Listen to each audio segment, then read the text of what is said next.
Skinamarink, dinky dink, Skinamarink, doo. I love you.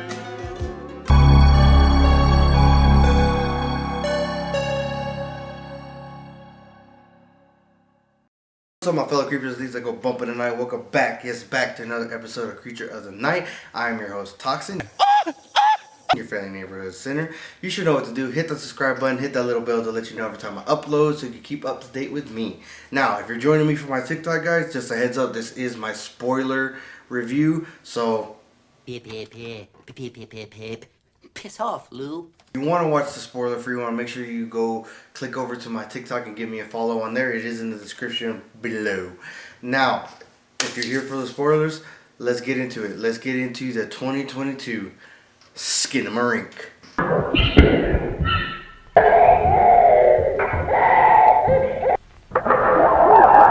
This experimental horror thriller coming out of Canada, featured at the 26th Fantasia Film Festival, written and directed by Kyle Edward Ball. Guys, I will say it was pretty dope. I know it didn't gain a lot of notoriety until it was leaked.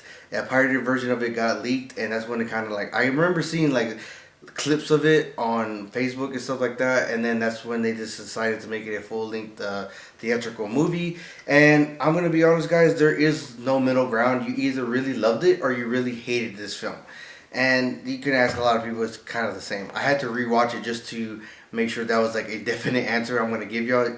Either really loved it or really hated it, but it is a cult phenomenon right now. Starting with a $15,000 budget, and it grossed over $2 million. So I would say it definitely did its job and made its money back. Now, what I love about this unique slow burn atmosphere that it developed, it does capitalize on children's fears and children's nightmares. Now, we were all kids at one time. We all had different fears: the dark, the closet, whatever little thing that our parents said, oh, you're being crazy, it's just you being a kid. Fucking bullshit. To say right now, this film, it does capitalize on that, but it actually fucking happened. You meet these two kids, siblings, a brother and sister, I believe, and they just wake up one day in their house and they're kind of like suddenly all alone. They can't really find their parents. And that's when they're just like, I guess they're just accustomed to being alone for a little bit, because they just get up and make their breakfast and make their food like nothing while they continue watching TV, which is really weird too, because the house itself is like abnormally dark. A lot of the windows and the doors are boarded up, it seems like. And I thought that was pretty crazy. And it seems like there is something, because they're hearing, it's like a 2-story house, and they're hearing movement upstairs. And they start exploring. The brother kind of knows a little bit better. The girls, the sister just getting into shit and going exploring, and she ends up becoming the first one missing because she goes into the parents' room and something gets her. It looks like the parents, but they may be possessed. I'm not entirely sure. It goes on. It does seem like there is some kind of entity, it looks like a creature at one point. You're kind of seeing glimpses of it here and there, and that's what I really want to talk about with this film. If you've seen it, you know what I'm talking about.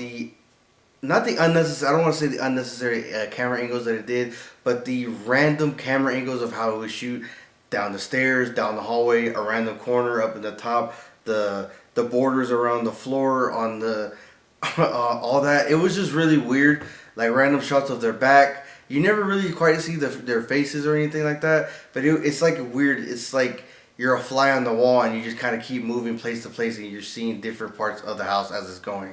So yeah, I believe it's called analog horror. I believe that's what it was. It's categorized now. So I thought that was really weird. I went to go see it with a few friends, and they agreed too. It was just really weird, and we all thought the same thing. Like, what the fuck am I watching? But it did at the same time do its job, because I felt very uneasy. I did feel like it took me back to that childhood place where, damn, I'm in a dark theater. Like, what's around the corner? What is that? What did I hear over my shoulder? What is this? What is that? So it did do its job. It made me very anxious. It made me uncomfortable. It kept me at the edge of my seat, which I thought was really, really dope. So I actually did really like this movie just because of what it did, what it made me feel, and how it took me back to that place of having like primal fears, meaning like the kid fears, like, yeah, we know that's kind of ridiculous now, but it just kind of re-awoke something for me personally, like old fears I would have, like under the bed, in the closet, the total darkness, whatever.